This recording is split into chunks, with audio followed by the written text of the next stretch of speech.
Hi guys, so today we're doing tea and wine with Ash and George. Slanchiver.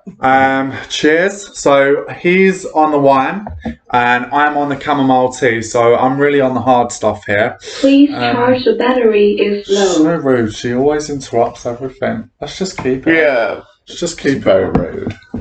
I have a very vocal liar. We've had like a problem with this.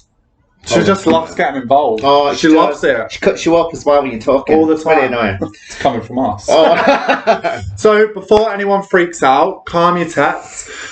We are from the same household. We live together.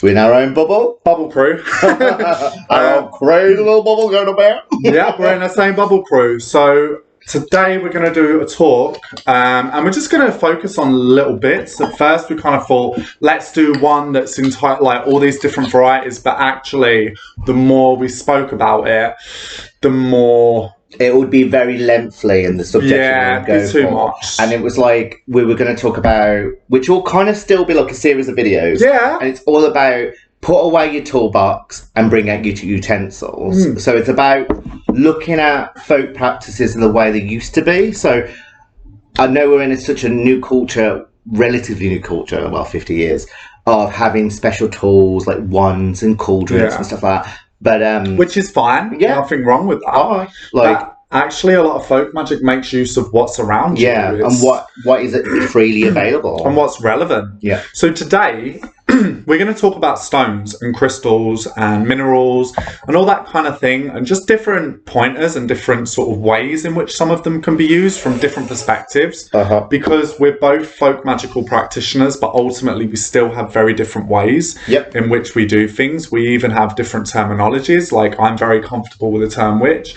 You don't mind it. I don't mind if other people call it me. But you don't call yourself that. No, I'm just a folk magic practitioner or a magician. Which I've been called, countless of awful names, so I think why not witch? And I think that's a great example that two people that work relatively different and we're still friends, we can still work together. Yes, you can have different opinions and be friends. I know. Right. And it's brilliant. And we have worked many times ritualistically in magic. We do it all the time, actually. Yeah.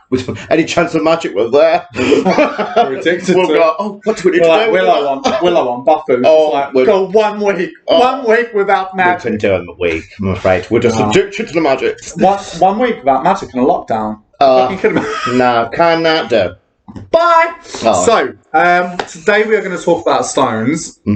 And one of the things we wanted to talk about, well, what I'm going to talk about first of all, is a lot of people tend to use crystals. And that's fine. There's nothing particularly wrong with using crystals. But I think when it comes to that, is that it's very important to know where they're from. And I can just hear him like bursting to get out. See, with me, I have very little knowledge or practice, like experience with using crystals or semi-precious stones in magic. I recognise that quite a lot of people do, and that's fine. However, there's two reasons for that. Me, it's on an ethical basis. I'm an environmentalist, so a lot of these places, these companies, not all, some are ethically sourced, but a lot of them are unethically sourced. So the stones that you're buying to connect with the earth, and in fact, you blown up, mountains and blowing up the earth to connect with the earth, that are sacred to indigenous people or people, average folk that have folklore attached to it. Yes, for you to have them crystals sold on cheap, and you pay a fortune for. But again, there's not a problem with that. There is parts in your knowledge. There's used in folk magic. There's a lot of folk. There's crystals and semi-precious stones are used in folk magic. There is a grimoire that I am going to murder, but it's called the Sefer Razkiel, which is really bad because I actually believe that's like a Jewish influence there, and I've completely fucked that up for half. You have shamed your answer once again. But it's it's like in this grimoire, which was used by cunning folk. It's really good. If you haven't, check it out. It's it's like a pamphlet. It's really cool. And it's also in Witchcraft Undetected, which was brilliant in the 1800s, I believe. We're doing this off a whim, so I haven't got all the facts and figures attached. But if you want the references, we'll go and have a look. Go and have a look. Yeah, we'll pop them in the the comments. No, we won't. Go and have a look, guys. We're bored, but not that bored. Go seek. But there are, references in Sefer Razkiel in the Witchcraft Undetected that talks about the use of semi-precious stones like amethyst. Amethyst was used quite a lot for, the name of amethyst means not drunk. And I actually spoke to you about this. A friend of mine once went out and was sort of knocking back these drinks, like hardcore knocking back these drinks, and was like, why am I not pissed? Like, why am I not drunk? And he clocked that he had his amethyst on him. So, and maybe I should buy a bit of amethyst for the way that I deal with hangovers, because that's horrific. You've seen that. You can't deal with no. New Year's Day. That is not pretty sight to see. New Year's Day. We won't even go into it. I needed putting down. But the point is, I do have some crystals, but I think one of the things that's really important is actually I look at rocks and stones with abnormalities in them. And I think there's something a lot more potent and powerful about working on the land where you're from. So for instance, this Hackstone I have, you probably might not see it properly in here. Let's do a little 360 of that bad boy. So it's actually double Hackstone. Let it do a spin. 360 turn. It's like a double Hackstone as well. There's one at the back. But this Hackstone is actually from Scotland. And so when I was moving up here, it made sense for me, because I wanted to move up here, to wear a stone that it was attached to the land that had that link. And it represents the foundation on which that land is. The stone is foundation. So that's one of the few, and I wear this. I wear this now. I go to sleep with this. I barely take this off. But, Hagstones, as we all know, the lucky stone, the hold stone. You've got one, do you? I've had mine now. I'm leaning a bit forward. I've had mine for over a decade now, and I found mine in Cornwall, in Tintagel. But yeah, I'm always found. You've had that for years since I first known you. But yeah, like what you were saying about stones and the earth and its connection with the energies, like that touch on that's like the whole term bedrock. It's a term, but it's actually true. Like the foundations of the earth. So you can use that and the fact that it not only comes from Scotland, but you wanted to find foundation in Scotland. In Scotland, yeah. Sympathetic magic. And that's one of the many ways that stones can be worked with and used with in folk magic. Show us some of the other abnormalities of stones. Show me Fanny. Well, first of all, OnlyFans, $5.99 a month. Got another whole stone down for you. So basically, before I show these objects, like stones have association. They are the part of the land when you find them, and they draw in the powers and the energy of that place. So if you wanted to connect with your ancestors, then get it from a graveyard, particularly from a grave of your own family member. If you want to connect with, say, Hecate or a road opening sort of magic in hoodoo, take a stone from a crossroads. Look at sympathetic magic and compare it to what the stone is or what it looks like. And these are the objects as well that we like for good travel, you could take a stone from a railway.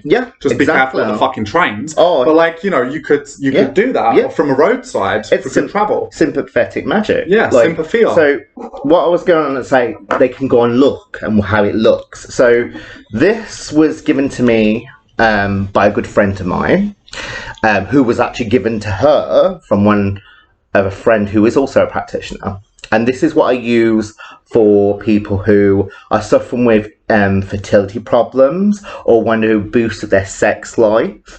Particularly get asked that, sex life, because this has a dual force. So one side I associate with the vagina, other side the back passage. So it's dual through all sexualities, and you have a phallic-like cockstone. Yeah, cockstone. I call it a cockstone and a fanny stone. You can use whatever, like spade's a spade, isn't it? Yeah, exactly. And so, like, obviously, what I do is I lay on a petition paper of that people, them two persons, and upon it, I just simply use the stone to fuck. you know, but it's that action, it's that sympathetic magic. So you can find. I mean, I was lucky to get gifted this by a good friend of mine. I do love that as well. It's awesome.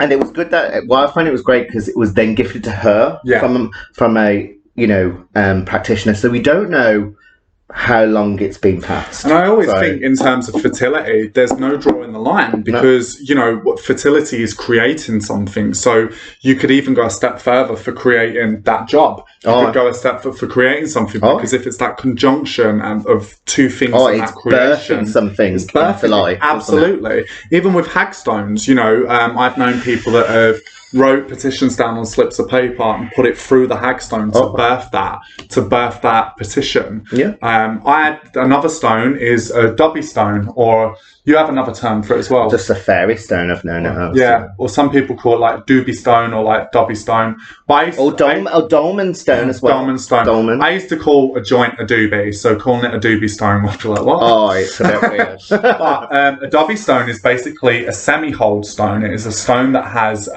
holes in it, but not all the way through.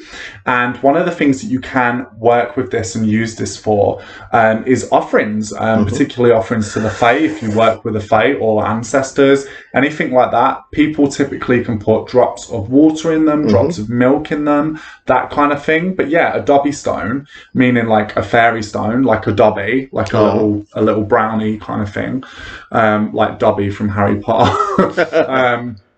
Just don't give him a sock. Really, I mean, in Harry Potter, you know, it was like, oh, it's given Dobby a sock is free. In real life folklore, it's like, oh, you've given Dobby a sock, I'm going to fuck you up. Oh, now they're becoming a boggart. But, I mean, it's like, we've been there. Don't even, Jesus, wept. Anyway, but the point is, these so are careful. Good for like offerings. If you know, you can use this if you're out in the land and you want to give an offering and you see a Dobby stone and you have a bottle of whiskey.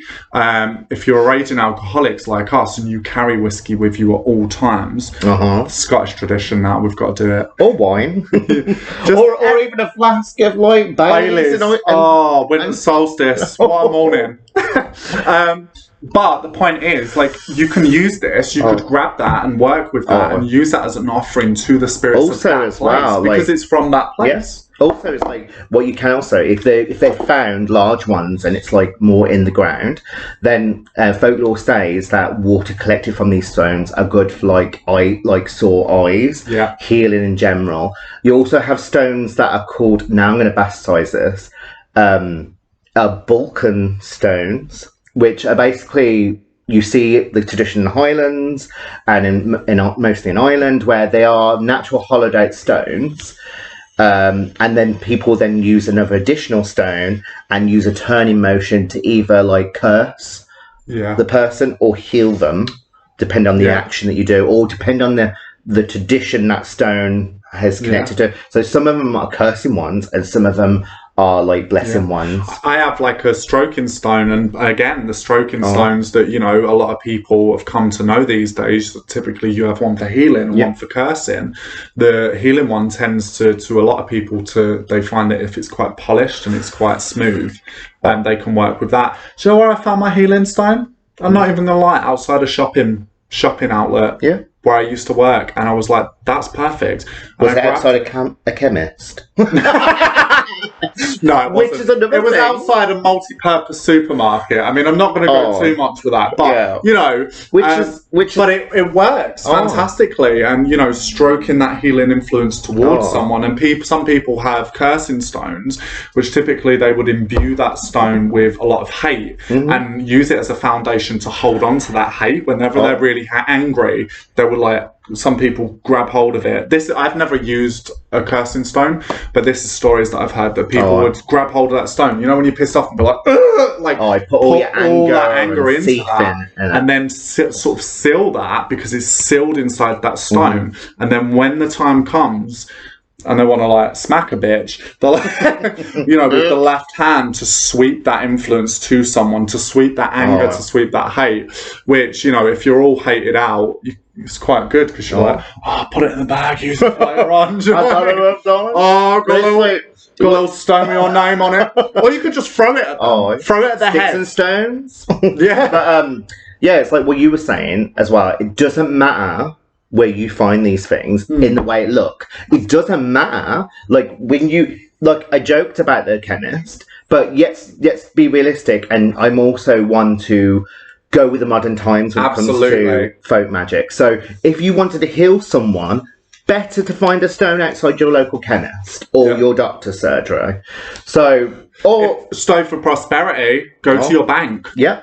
Go to a lot of people in Hoodoo get a cloth, and they wipe down the ATM machine. Well, we don't call them ATMs, but cash machine, or a hole in the wall. Yeah, hole in the wall. That's what we use. I love that. Yeah, but it doesn't matter. Like it doesn't matter. It doesn't have to be archaic or ancient. Yeah, folk magic moves with the times. Yes, it's not meant to stay in a particular time period. And if it does stay in a particular time period, then it doesn't move forward. How is something going to move forward? For instance, how are you going to... Who is going to realistically use a charm to make butter churn? Who churns butter in 2022? Actually, there'll probably be a couple of people doing it now as we speak in the UK lockdown. Yeah, maybe, actually. But the majority of people, let's be real, who churns butter, But you could adapt them charms for your margarine or your existing when you buy from the shop to let it last longer. Because if you're anything like me, and for my family background, we will make it last. We will... Well, it's those Irish roots. Just a few months of living with me, he knows what I'm like when nothing goes to waste. And now I'm like cooking, I'm like, everything must be used. Oh. It's so That was a really bad Irish accent. No, but speaking of Irish, can I show? Go ahead. We both went to Dublin. That was an absolute belter of what a... Brilliant holiday. I was pissed the whole time. It's lovely. This stone is called an Irish wishing stone. They have it in a lot of gift shops, and it's a particular stone that is only from Ireland. It's green marble. It's green marble, so it's a lucky Irish stone. I actually have one as well.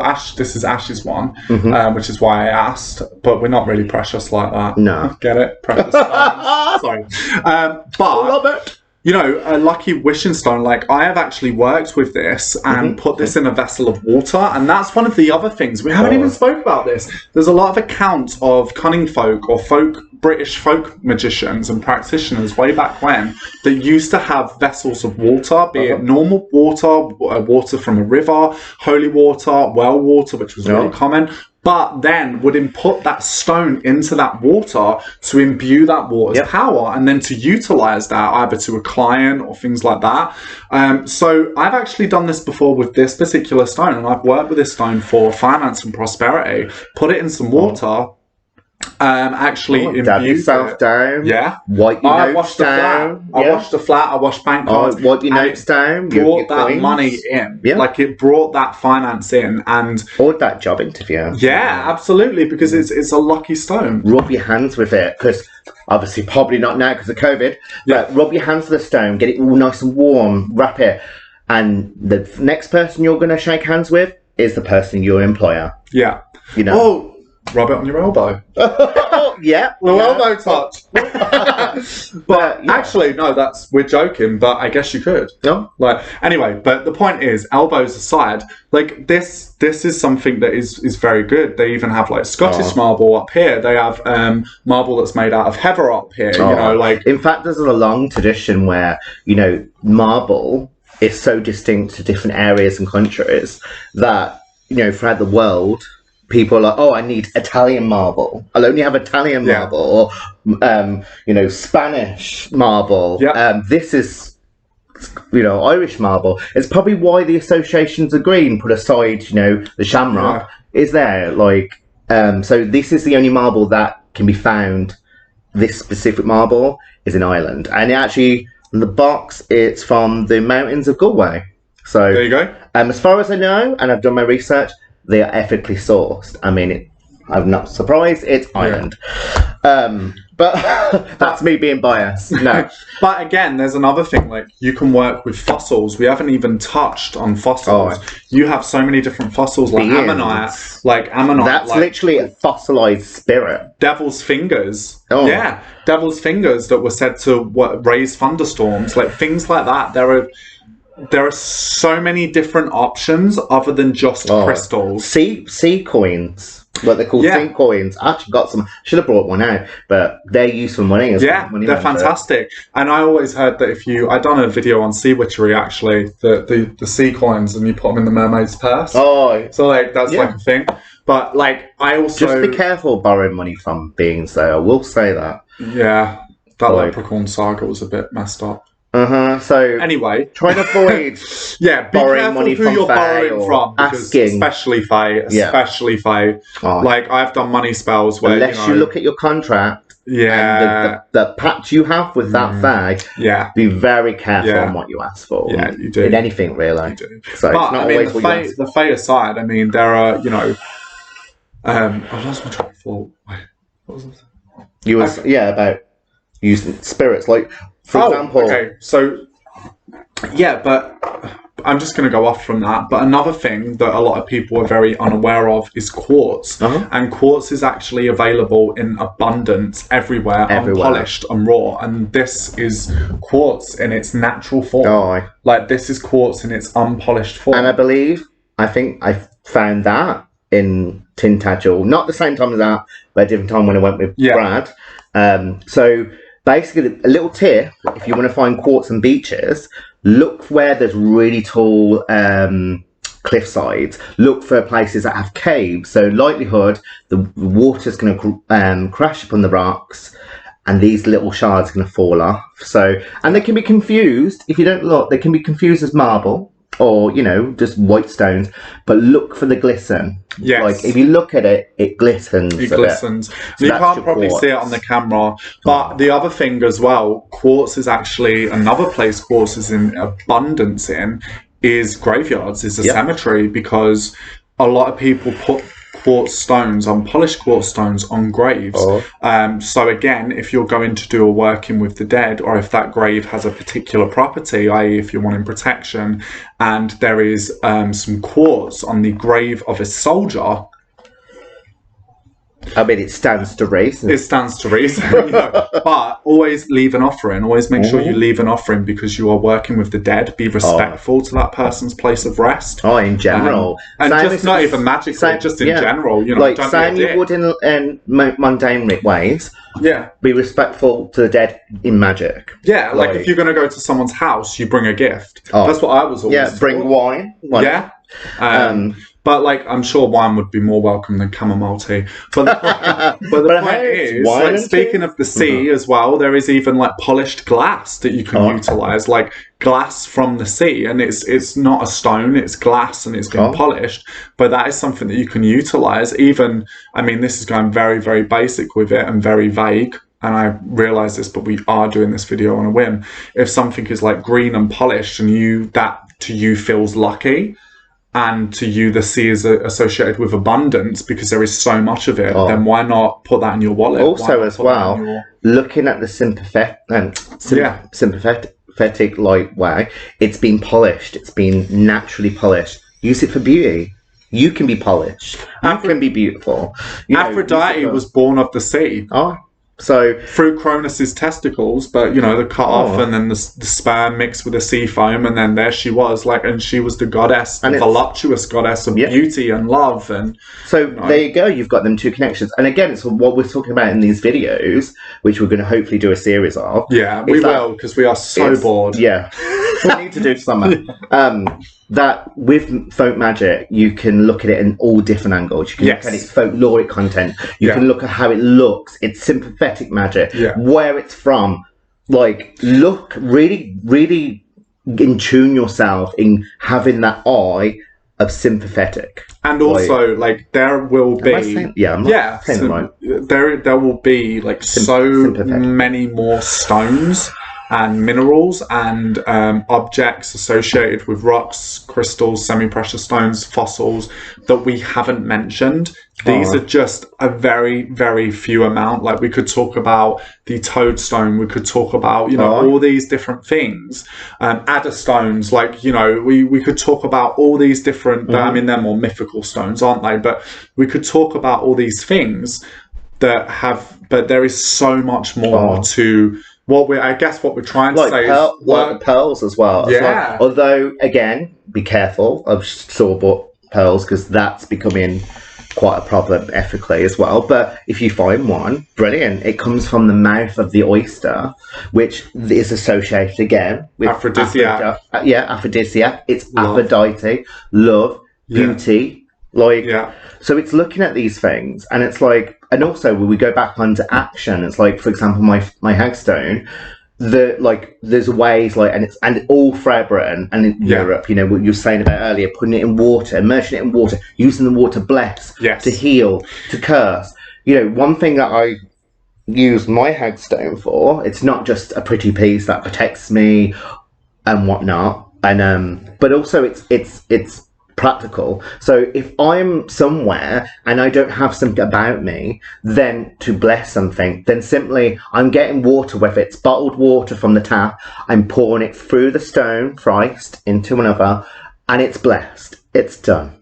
That is the ritual. And that's it. And that's it. It's practical. And you know what? Goes right round my neck afterwards. Carries with you all the time. It's about that action of going in and out. Well, that's again, which connects to the men and toll stones. I have done something that's very, similar in terms of not with my Hackstone, but using things around you. Is I had a lot of drama occur in a certain aspect of my life, and I'd done this years and years ago. And what I'd done was I found a massive rock on the land that we was doing this ritual, and I made sure I was by the water because Jesus Christ, I'll get to the end of this and you'll be like, thank fuck there was a body of water around you and not land where there could be a person or an animal, because they would have died.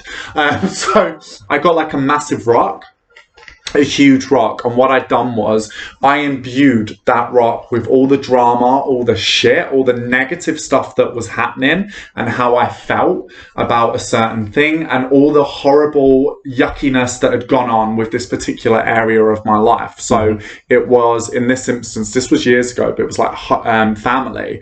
So I made a point to put all that bad luck from the family into that rock, into that stone, and really took my time in pushing forward, seeing all that negative energy, all that bad luck going into that rock, and I grabbed it and I held it, like I literally threw it, and as I threw it I was like, you are going away from me, you are leaving me, and then it went in the water. It represents that heavy burden that you are holding yourself. And like I said, rocks, they're brilliant. They absorb everything. They are sponges. They are sponges. They are the sponges of the earth. They take in what you feed into them. That goes with the landscape, how it's treated, and how it's become on this earth. Like when we go on to fossils, brilliant. They are a fossilized spirit within them. They're not just stone. An ancient spirit. Yeah, an ancient spirit. They're not just stone now. These are spirits. Spirit within a spirit. So, within a spirit, and if you're an animist, within a spirit, and if you're an animist like we are, and you think everything has a spirit, well, the rock has a spirit. Yeah, the fossil that was imbued to it, like the animal, is a spirit. It's a spirit within a spirit. Speaking of nothing spirits, as strong as you can think. Speaking of spirits, and I hate to cut you off, but we are nearly at half an hour. Right. I feel like if we leave it over half an hour, people will be like, wow, this is too much. So I think we should leave it. Because we could just talk for ages, because we're not going anywhere else. We're not seeing anyone else, are we? So, but I hope you guys find relevance to this video, and I hope you enjoyed Tea and Wine with Ash and George. And there should be a next video, and we'll decide. We'll have a think about what we're going to do. This is something we're going to do weekly, so once a week, where we do Tea and Wine with Ash and George, where we talk about a subject. And at the moment, it's going to be a series of subjects about simplistic And it might magic. not just be tea and wine, it might be coffee and wine. It might be, orange juice and wine. Or it might be that and gin, because sometimes I drink gin as well, but that's my heavy I don't really drink during lockdown, it's just a thing I don't do. Gin and whiskey are my heavy nights, but wine is that, Right, so guys, I hope you've enjoyed this, and over and out. Peace.